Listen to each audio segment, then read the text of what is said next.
গোবিন্দের ভজন করে না তারা আত্মঘাতী, যে আমার গৌরী নিকাশ করে না। সেই জন্য বাবা আমরা আত্মঘাতী হতে চাই না, আমরা আত্মঘাতীর দলে না গিয়ে আমরা যেন মহাপ্রভুর দলে আসতে পারি। মহাপ্রভু আমার আজ থেকে মাত্র 542 বছর আগে প্রাচীন মায়াপুর নবদ্বীপ ধাম এসেছিলেন। তার শাস্ত্রে চৈতন্য ভাগবতে বললেন, নবদ্বীপ হেমগ্রাম শ্রী জগতে যথায় অবতীর্ণ হইলেন আমার চৈতন্য গোসাই, চৈতন্য গোসাই। নবদ্বীপ হেমগ্রাম শ্রী জগতে নাই, স্বর্গবর্ত পাতাল কোথাও নবদ্বীপ হেমগ্রাম।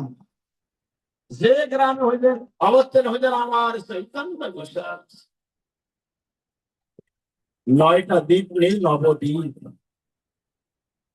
তার ভিতরে মধ্যম দ্বীপ অন্তর্দ্বীপ আমার গরিব আবির্ভক্ত। গৌরী কেন এলেন জানেন? বৃন্দাবনে কখনো জোর, কখনো বিয়োগ, কখনো মিলন, কখনো ভঙ্গ, কিন্তু আমার গৌরের কোনো ভঙ্গ নাই। এখানে শুধু মিলনের পালা, এখানে প্রেমের পালা। যুগলে যুগলে খেলা মধুর চৈতন্য লীলা। কেমন কথা বলো? যুগলে যুগলে খেলা মধুর চৈতন্য লীলা। এখানে যুগলের পালায়, এখানে বিয়োগ নাই, এখানে শুধু মিলন আর মিলন, এখানে শুধু যোগের পালা, বিয়োগ নাই। যেমন আমার গৌর যুগল রায় কানে রেখে গেলেন, আমার নিতাই যুগল বলরাম এবং আনন্দ যুগল। এখানে অদ্বৈত যুগল, এখানে সদাশিব যিনি নবসায়ী, হৃদয়সায়ী, গর্ভদস্থায়ী। গর্ভদস্থায়ী বিষ্ণুদেব মহাবিষ্ণু যার নামিক বলতো সত্য ভ্রমণ করতে এসেছিল 7টা উপরে আর 7টা পাতা, 14 ভুবন দ্বার। এই নালের উপরে ছিল পদ্ম হতে পারে স্বয়ং সৃষ্টিকর্তা ব্রহ্মা, যে হৃদয়সায়ী মহাবিষ্ণু, ইনি কিন্তু সে এবার অদ্বৈত বিষয় তার।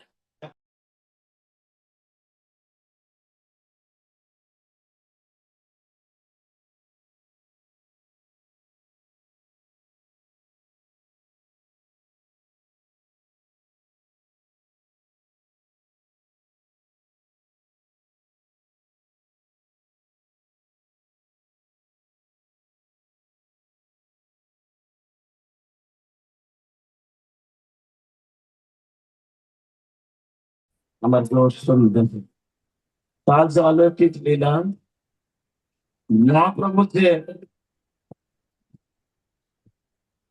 তার যে ভগবত্তা আমাদেরকে মুক্ত করে ফেলেছে, মুক্ত করে ফেলেছে।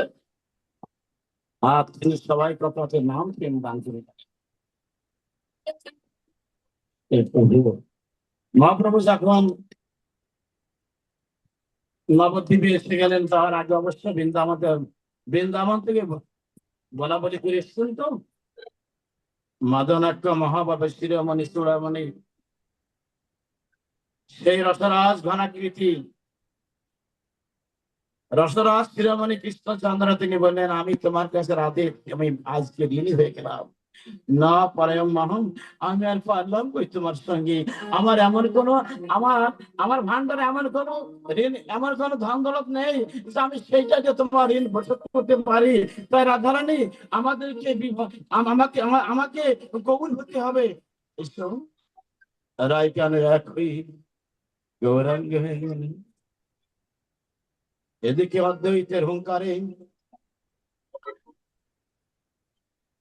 অদ্বৈতের হুঙ্কারে, হরিদাসের ক্রন্দনে, শিবাসের কীর্তন নর্তনে, 3 প্রভুর মহা আকর্ষণ।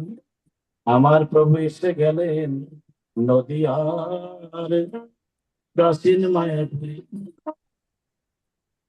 সেদিন ছিল বাবা জানেন 1407 ফাল্গুনি পূর্ণিমায় দোল পূর্ণিমা, শব্দে হোলি উৎসব আছে, আনন্দের পাথার বয়ে যাচ্ছে, দোল খেলা হচ্ছে, রঙের ছড়াছড়ি, আবিরের ছড়াছড়ি। ঠিক সন্ধ্যার সময় 13 মাস কাল থেকে উদরে ভূমিষ্ঠ হলেন। ডাকিনি শাকিনি হইতে ভয় বসিল দিতে, তরে নাম রাখলেন নিমাই। কে রাখলেন? আমার শশী মাতা। আর নবদ্বীপের নাগরিক ওরা নাম রাখলেন কি? গৌরাঙ্গ, কেউ বিশ্বম্বর, কেউ গৌর হরি, কত নাম তার। কৃষ্ণের যেমন 108টা নাম, আমার গৌর হরির 108টা নাম। শশীকলার নয় বড় হলো, সংসারে বদ্ধ হলেন, সংসার ধর্ম করলেন 24 বছর।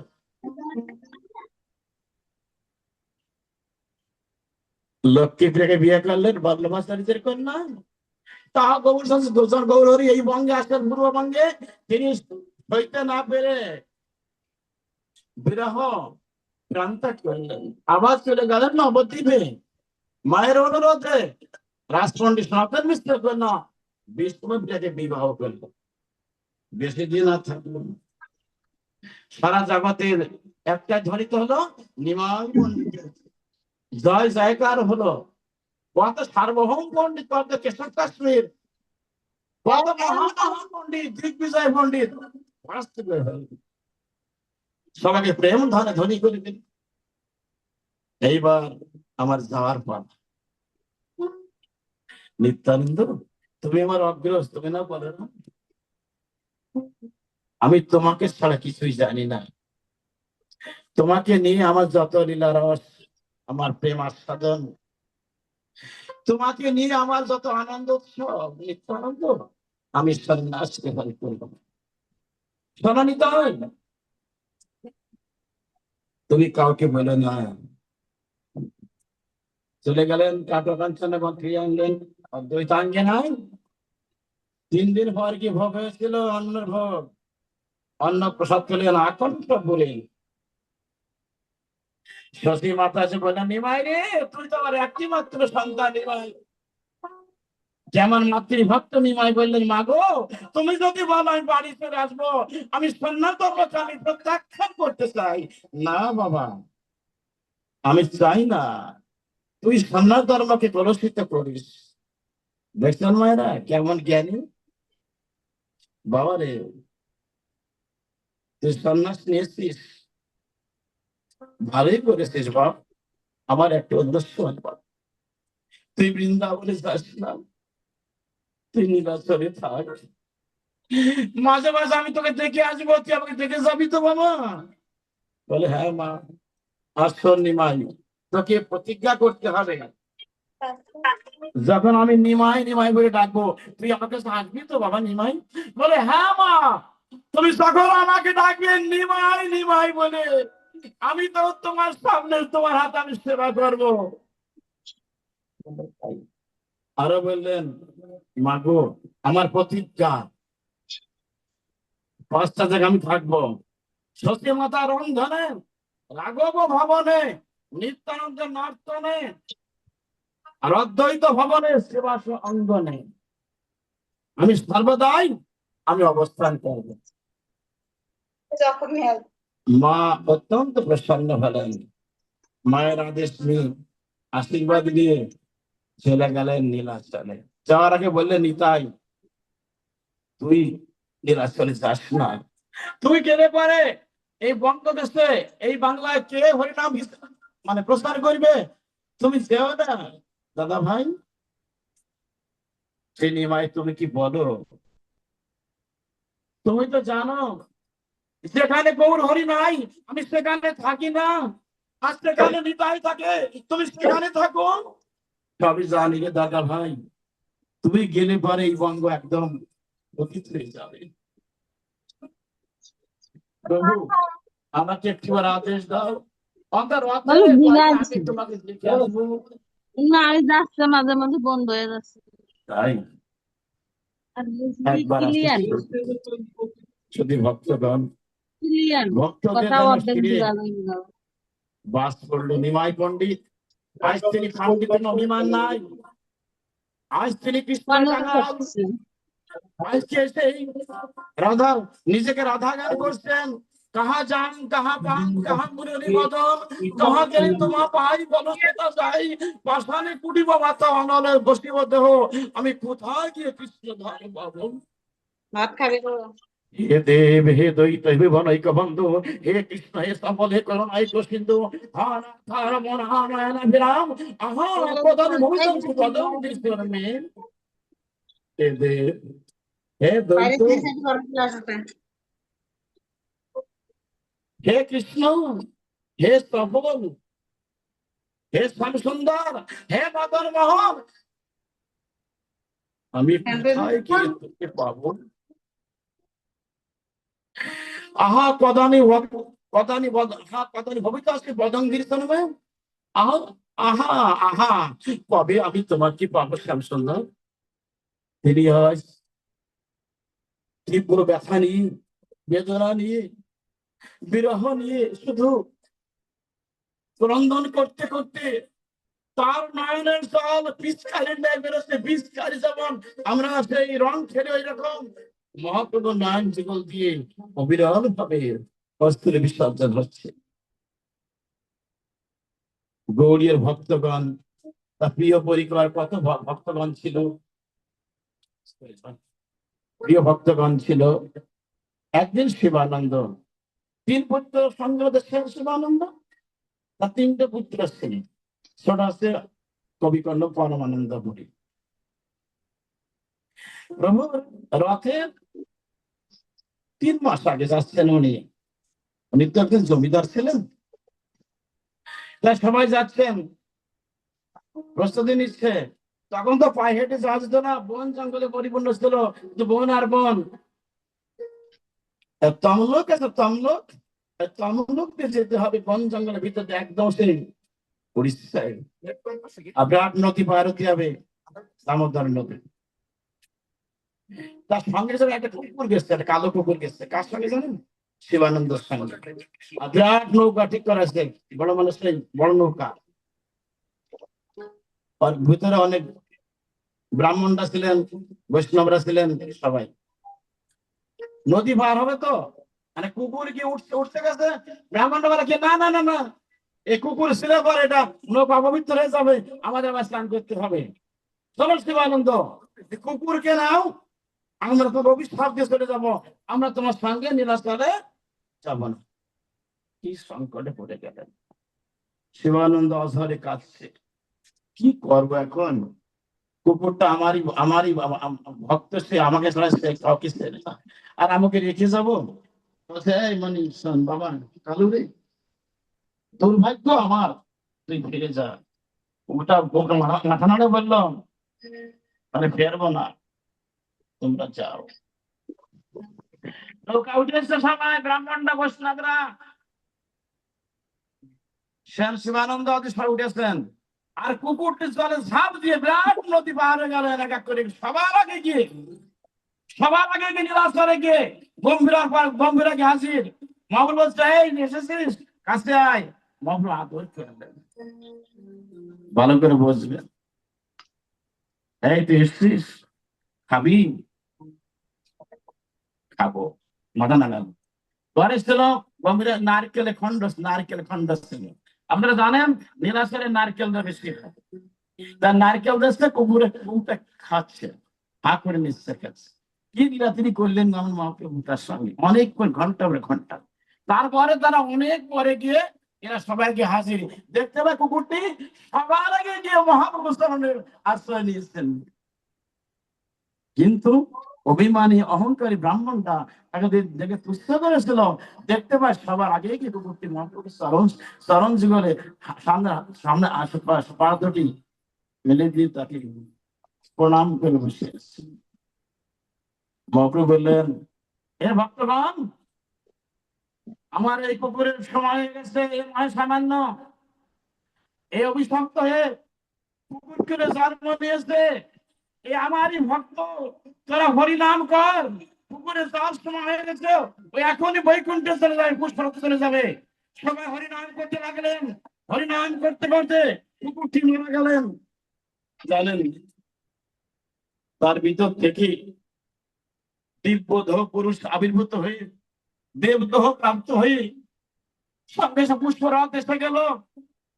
মহাপ্রভুকে সপ্তবার প্রদক্ষিণ করে প্রণাম করে আজ্ঞা নিয়ে উনি চললেন। মহাপ্রভু বললেন, যারে ভক্ত তুই যা, আমি আসবো। কে বুঝলেন বাবা? কার ভিতর কি আছে বলতে পারেন? তাই মহাপ্রভু নিজে বলেছেন, জীবের সম্মান দিবে জানি কৃষ্ণ অধিষ্ঠান, সর্বজীবেতে আছে কৃষ্ণ সত্তা বিরাজমান। বিবেকানন্দ বলে গেছেন, বহু রূপের সম্মুখে তোমায় কোথা খুঁজেছে ঈশ্বর। ওরে জীবে প্রেম করে যেই জন সেই জন সেবিছে ঈশ্বর। জীবকে ভালোবাসতে হবে, জীবকে ভালোবাসতে হবে, তো মুখে বললে হবে না, কার্যে দেখাতে হবে ভালোবাসি। হিংসা করা যাবে না, কাউকে মারা যাবে না, প্রহার করা যাবে না, কষ্ট দেওয়া যাবে না। যত্র জীব তত্র শিব। প্রত্যেকটা জীবের ভিতরে কৃষ্ণ সত্তা বিরাজমান। মহাপ্রভুর ভক্ত বৈকুণ্ঠে চলে গেল। সেই সময় 1 মাস থাকতে রথে নিত্যানন্দ প্রভু আমার চলে গেলেন গোপনে গোপনে সেই গথরের টুটা টুটা টুটা গোপীনাথে গেছেন না ভাই? টুটা গোপীনাথে মন্দির থেকে পশ্চিমের দিকে, মানে ওই দিকে অনেক চূড়ার পরে মন্দিরটা। নেতাজি বলছে কি মধ্যাহ্নে, গদাধর গদাধর, দাদা দাদা তুমি এসো, দাদা এসো এসো এসো, এই শোন, যা এক্ষুনি যা শাক পাতা তুলে নিয়ে আয়, রন্ধনাদি কর। আমি বলে ক্ষুধার্ত রয়েছে বাদর, তাড়াতাড়ি জানা। সে সকল মিষ্টি এনে রন্ধনাদি করেছে, ভোগ লাগাবে। আর বলছে, শোন দাদা, মহাপ্রভু জানতে পারলে আমাকে এখনই গাড়ি ধাক্কাতে পাঠিয়ে দেবে না, সেই গৌড়িয়ে বসলে জানতে না পারে। এবার মধ্যাহ্ন আরতি করে নাও না, গজপতি তো ধারণা শ্রী গৌর হরি, ওরে শ্রী গৌর হরি নবতী বধারি, দীন দয়াময় হিত করি। না না না, গৌরকে ডেকে না, স্বামী প্রিয় গদাধর দক্ষিণে নিতাই। আরে মধ্যাসনে বসলেন আমার চৈতন্য গোসাই। না না, ওকে ডেকো না বলছি, আমাকে এখনই পাঠাবে সে নবদ্বীপে। ওকে তুমি দেখবে না গদাধর, অনুরোধ করো, আমি বড় ক্ষুধার্ত, আমি না খেয়ে ফিরে দেবো আমাকে। মহাপ্রভু এসে গেলে মন্ত্র যাবে না ভগবান, কড়া নড়াচ্ছেন গদাধর, সর্বনাশ। মহাপ্রভু এসে গেলেন, নিত্যানন্দ দৌড়ে গিয়ে ঘরের ভিতর লুকিয়েছে, গিয়ে দেখছেন কি 3টে আসন করা। তিনটে আসন কার কার? বলে একটা গোপীনাথের, একটা আপনার, একটা আমার। ওই কেমন যেন নিতাই নিতাই ভাব লাগছে, নিতাই এসছে নাকি? মহাপ্রভু সত্য বুঝতে পেরেছেন তিনি। নিতাই বেরিয়ে এলেন, নিতাই তুমি এসছো এখানে, তোমাকে তো বলেছিলাম আমি, তুমি নীলাচলে যাবে না। প্রভু তুমি তো জানো তোমার চরণে দাসানো দাসা আমি নিতাই, তোমার চরণ ছাড়া আমি কিছুই চাই না, তুমি কি জানো না প্রভু? তোমার কথা মনে হলে আমি থাকতে পারি না নবদ্বীপে, আমার অপরাধ তুমি নিও না, হে শশীনন্দন, আমার অপরাধ ক্ষমা করো। মহাপ্রভু বললেন, নিতাই তোমার এই দেহে তুমি আমার সেবা তুমি করতে পারলে না, পারবে না, তাই তোমাকে এবার হতে হবে নরোত্তম ঠাকুর মহাশয়, আর আমি আমার শ্রীনিবাস ঠাকুর। আর গাধর তুমি হবে রামচন্দ্র কবিরাজ, আর অদ্বৈত হবে শ্যামানন্দ। এইটা হচ্ছে অত্যন্ত গূঢ় অবতার, জানেন, একেবারে নিগুড় অবতার, অনেকেই জানেন বিষয়টা। মহাপ্রভু পর অবতীর্ণ হলেন শ্রীনিবাস যুগে, আর অদ্বৈত হলেন শ্যামানন্দ রূপে। আমি আর শুনতাম। গদাধর হলেন রামচন্দ্র কবিরাজ, আর নিতাই হলেন নরোত্তম ঠাকুর মশাই, যার জন্মস্থান আমাদের এই বাংলায় কেতুরি ধাম। জানেন এতে কি লীলা রহস্য বোঝা অত্যন্ত খুবই সুকঠিন বাবা। তাই চলে গেলেন বুধরি গ্রামে অবতীর্ণ হলেন নরোত্তম ঠাকুর, মানে রামচন্দ্র কবিরাজ। কত কথা বাবা জানেন, গুরু কিভাবে পেতে হয় সে শিক্ষা দিয়ে গেলেন। তাই মহাপ্রভু শ্রীনিবাস প্রভু এর আছেন। একদিনের ঘটনা বলি সংক্ষেপে। ওই রামচন্দ্র কবিরাজ বিবাহ করলেন, তাই বিবাহ মানে বাজে বাজনা নিয়ে যাচ্ছে, ওই বর্তনা বসে আছেন শ্রীনিবাস প্রভু, ওই পথে যাচ্ছেন বাজে বাজনা নিয়ে। তা কটাক্ষ করলো মহাপ্রভু, সেই মানে সে শ্রীনিবাস, ওর গলায় ফাঁস পড়ে গেল রে, ফাঁস পড়ে গেল।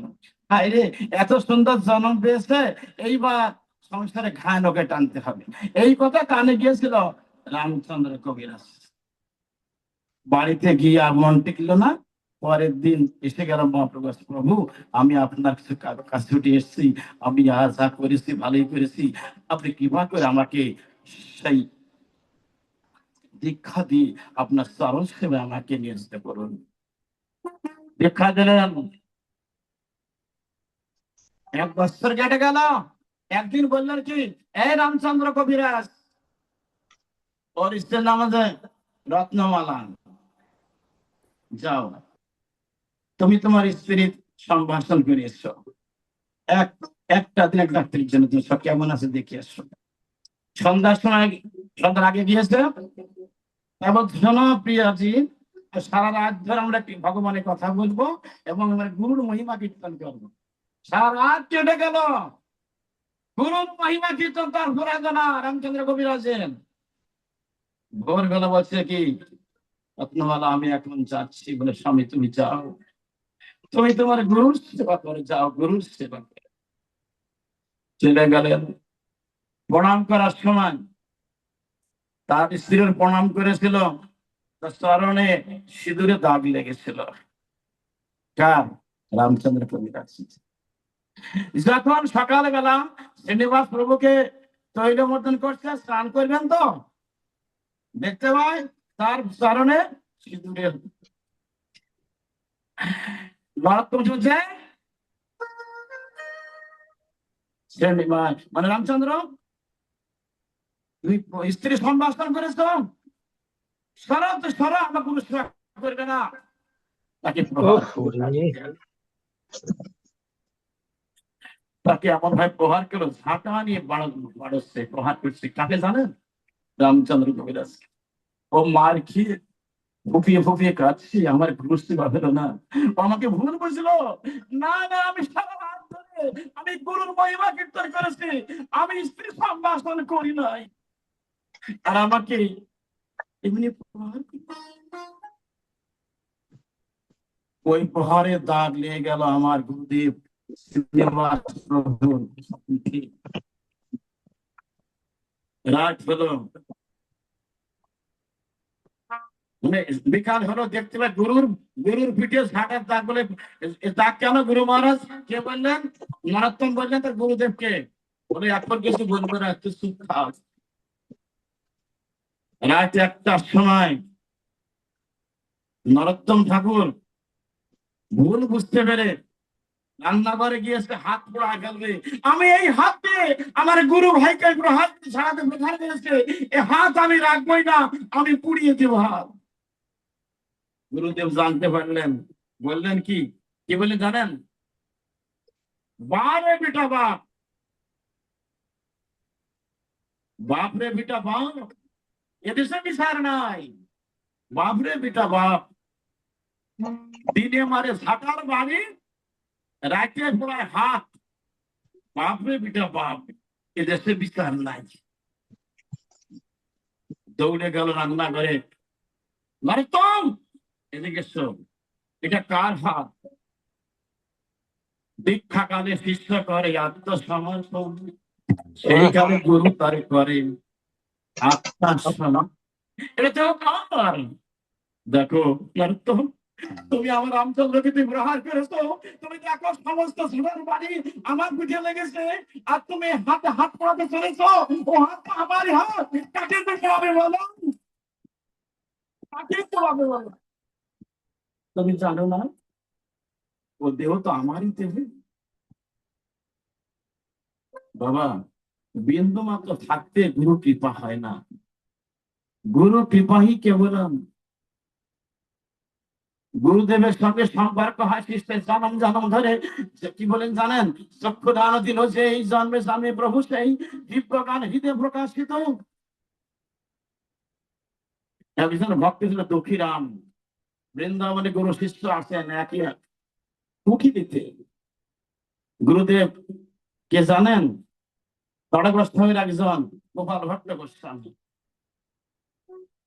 দক্ষিরামকে শিষ্য করলেন। বলা ছিল, বলা ছিল কি জানেন, এই দুঃখী, আমরা বিশুদ্ধ পরম্পরা আছি, আমরা ধামবাসী মঠবাসী, আমরা ধামে আছি, অপ্রাকৃত ধামে। আমরা স্বর্গস্বামীর কলম আইনে চলে। একাদশী দিন কখনো তুই কোনো কিছু খাবি না, নিরম্বু বাস কর। নিরম্বু মানে কি, জল খাবি না, নির্জলা থাকবি, এটা তো গুরু আদেশ। হ্যাঁ গুরুদেব, আদেশ আপনার শিরোধার্য। একদিন একাদশীর দিন, নির্জলা একাদশী দিন, তাও রাধারানীর স্বয়ং এসে বললেন কি, এই দুঃখী, এদিকে এদিকে এদিকে আয়। রাধারানী ঠোঁট দুটি একটা লাল হয়ে গেছে, মানে তাম্বুল সেবা করছেন তো, হাত পাত, তাম্বুলের শেষ ভাগ হাত পাত দিয়েছে পেনে, যখন কিনা মুখে দিয়েছে, তখন ঠিক কৃষ্ণ প্রেমে পাগল হয়ে গেল। তার তো প্রতিক্রিয়া দেখা দিল। রাধারানী স্বয়ং দিলেন তাকে, গুরুর সামনে গিয়ে বলছে কি, গুরুদেব প্রণাম আপনাকে।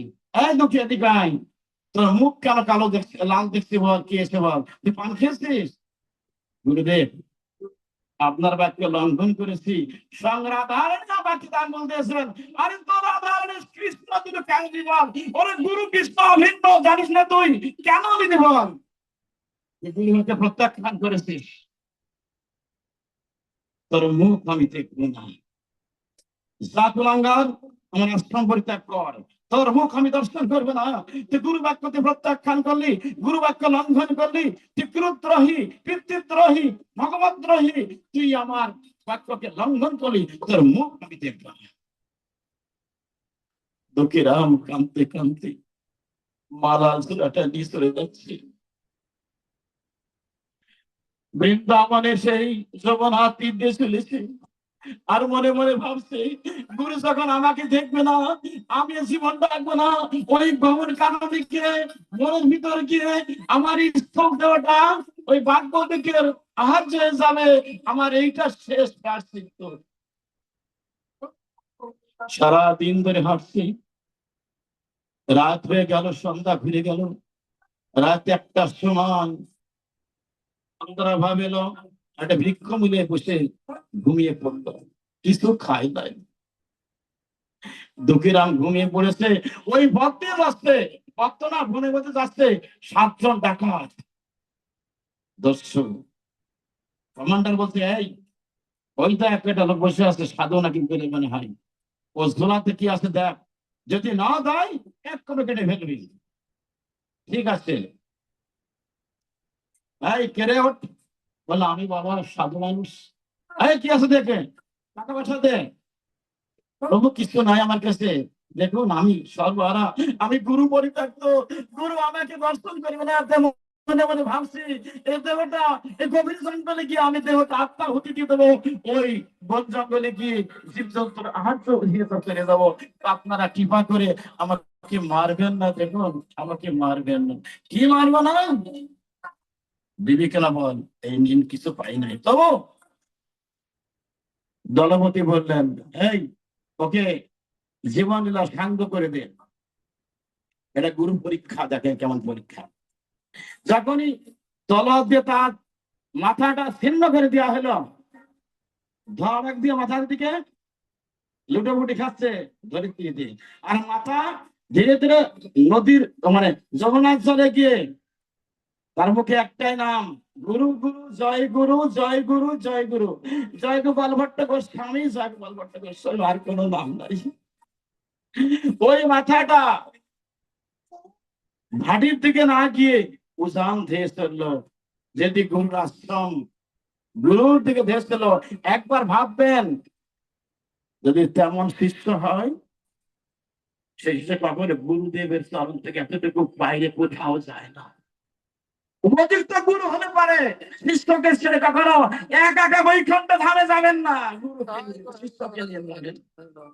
আজ তেমনই সম্বন্ধ, কাটা মাথায় গুরু গুরু জয় গুরু জয় গুরু, গুরু গুরু জয় গুরু বলে চললো উজান, চললে উজানের দিকে। দেখতে পাচ্ছে গুরুদেব স্নান করতে এসেছেন ওই নদী মানে যমুনায়।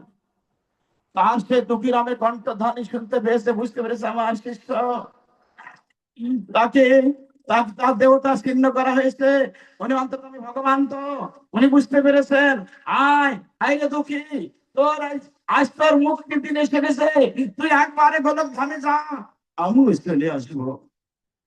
যখন কাছে গিয়েছে, এক টান মেরে ডাঙ্গায় ফেলে দিল। আর অমনি দুঃখীর আমার নাই, মাথার নাই, সেই মাথা পড়েছে, সেখানে এক এক দেবদেহ প্রাপ্ত হয়ে এক ভগবানের পরিকর রূপে দাঁড়িয়ে আছে। গুরু, আমি সে দুঃখীরাম, আপনার কৃপা আজকে আমি দেবদেহ প্রাপ্ত হয়েছি, আপনি কৃপা করুন, দয়া করুন, আপনি আজ্ঞা দিন। আমার পুষ্পলতা এখন এসে যাচ্ছে, আপনার কৃপায় আমি এখন গোলক ধামে চলে যাচ্ছি। বলে দুঃখীরাম রে, তুই এখন দুঃখীরাম নল, তুই এখন সুখীরাম, তোকে মানে নামাঙ্কন করলাম, তুই আমার আগামীতে আমার গুরু হবি, আমি তো শিষ্য হবো, এছাড়া আর কোনো উপায় নাই। আমি তো পরীক্ষা করেছিলাম, পরীক্ষা তুই সাকসেস হয়েছিস, তুই যা, আমি কিছুদিন বাদে চলে আসবো। এতে শিক্ষণীয় কি জানেন? গুরু পরীক্ষা শেষ নাই বাবা, কখন কি ভাই পরীক্ষা করে এটা আমরা বলতে পারি বলুন? সাধারণ মানুষের। তাই গুরু আদেশ শিরোধার্য করবেন সবাই, গুরুদেব যে মন্ত্র দেবে সেই মন্ত্র মনে গাবেন, এটাই উপযুক্ত কৃষ্ণ মন্ত্র, এই উপযুক্ত এই সংসার উত্তরণের একটা সুন্দর ব্যবস্থা করেন গুরু মহারাজ। তাই জপ করবেন, তাই জপ করে বৈকুণ্ঠে চলে যাবেন। গুরুকে নিয়ে কোনো সন্দেহ হবে না, গুরুকে নিয়ে কোনো সমালোচনা হবে না, গুরুকে নিয়ে কোনো মানে কোনো কুমন্তব্য হবে না, গুরু নিন্দা দেবে না, গুরুর বাক্যকে বেদকে মনে করবেন। গুরু সেটা বলে কায় মূল বাক্যে পালন করতে, সেরকম উপযুক্ত গুরু হতে হবে, তাই না? চেতন গুরু সঙ্গ নিতে, চেতন গুরু, চেতন গুরুকে জানেন? সদ্গুরু চিনি, সদ্গুরু সংজ্ঞা দিতে গেলে বলতে হয়, সেই উপদেশ অমৃত প্রথম শ্লোকে বলতে হয়, বাচ বেগম মনসক্রতে বেগম জীবম উদরস্থ বেগম এতান বেগম বিশ্বর্জা বিষয় ধীর সর্বাং বিমান পৃথিবী ঈশ্বর শিষ্য। যিনি বাক্যের বেগ, মনের বেগ, ক্রোধের বেগ, জিহ্বার বেগ, উদরের বেগ, উপস্থের বেগ, এই ছয়টি বেগকে যিনি সহ্য করতে পেরেছেন তিনি সদ্গুরু। সদ্গুরু যিনি হবেন তিনি ব্রহ্মচারী হবেন, সদ্গুরু যিনি হবেন তিনি মঠবাসী হবেন, সদ্গুরু যিনি হবেন তিনি জিতেন্দ্রী হবেন, সদ্গুরু যিনি হবেন তিনি অবশ্যই রিপুজয়ী হবেন, সদ্গুরু যিনি হবেন তিনি অবশ্যই অবশ্যই জড়মা ত্যাগ করবেন। জড়মা ত্যাগ না করলে কখনো সে গুরু আপনাকে গোলক ধামে নিতে পারবেন না, সে স্বদেশে নিতে পারবেন না। তাই আমাদের কর্তব্য সদ্গুরু পদাশ্রয় গ্রহণ করা। সদ্গুরুর আশ্রয় গ্রহণ করলে আমাদেরকে কখনো এই ধরাধামে আসতে আর হবে না। স্বদেশে একবার ছেড়ে যায় গুরুচরণ। আমাদের সামনে আসছে জগন্নাথের রথযাত্রা, মহাপ্রভু শেষ জীবন উনি গম্ভীরাতে কাটালেন কেন জানেন? সারা জীবন আরেক কিছুই করেছেন, তিনি তিনি একজন অদ্বিতীয় পণ্ডিত, পৃথিবীতে এক পণ্ডিত, একই নাম, একটাই কথা, নিমাই পণ্ডিত। কত আর্ত পীড়িত দুষ্ট পাপী মহাপাপ উদ্ধার করে এবার চলে গেলেন গম্ভীরাতে 18 বৎসর কাল। ওখানে অবস্থান করলেন 24 বৎসর। শেষ যেই মাঘ মাস, তার শুক্ল পক্ষে প্রভু করিল সন্ন্যাস। সন্ন্যাস নীলাশ্রমে থাকলেন 18 বৎসর, 6 মাস 6 দিন পর্যটনে। 6 বৎসর 6 মাস 6 দিন, এই মোট হচ্ছে কি 48 বৎসর 6 মাস 6 দিন পৃথিবীতে প্রকট। এখনো প্রকট আছেন। অদ্যাপিও সেই লীলা করেন গৌর রায়, কোন কোন ভাগ্যবান দেখিবারে পায়। যদি ভক্তগণ সেই জন্য বাবা গৌরী আদর্শে অনুপ্রাণিত হয়ে যান এবং গৌরের আজ্ঞা যেটা, তার যে উপদেশ মালার মধ্যে কণ্ঠে নিয়ে নেন। যে যা বলে বলুক, আমাদের বর্তমান সনাতন সমাজে বিভিন্ন উৎপাত সৃষ্টি হয়ে গেছে। উৎপাত বলবো, উৎপাত। তাদের কাজটা না করে আপনার বিশুদ্ধ পরম্পরা ধারা এসেন এবং সদ্গুরু পদাশ্রয় গ্রহণ করে দুস্তর মা পারাপার এই মায়ের সাগর পাড়ি দেন। সংসার কারাগার থেকে কয়েদিয়ে থাকলে হবে না, কয়েদি মুক্ত হতে হবে। আজ জেলখানা থাকা যাবে না, একবারেই নিত্য ধামে যান। আমার বলা বক্তব্য সারসংক্ষেপে এইটাই, বারে বারে আর আসা যাবে না। যদি ভক্তগণ যারা বিদ্বান, যারা পণ্ডিত, যারা বুদ্ধিমান, তারা কখনো জড় মায়ার ডুববেন না। সেই জন্য দরকার একজন সৎগুরু পদাশ্রয় গ্রহণ। আজকের এ পর্যন্ত বিরতি দেব, তার আগে একটা গৌরবনা করে নি। যেতে আমার গৌর কথা বলছি তো, আচ্ছা ভালো কথা।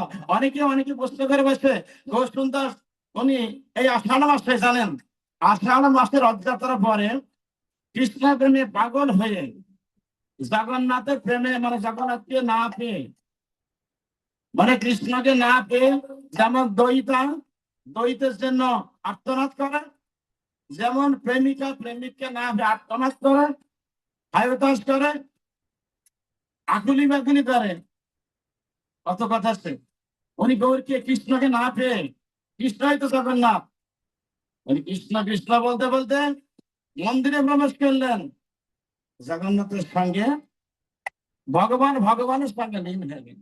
এইটা শাস্ত্রের মর্মবাণী মনে করবেন।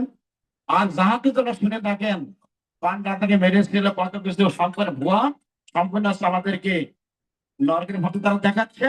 আমাদের একটাই কথা, একটাই জিনিসের একটাই কথা, উনি ভগবানের সঙ্গে লীন হয়ে গেলেন।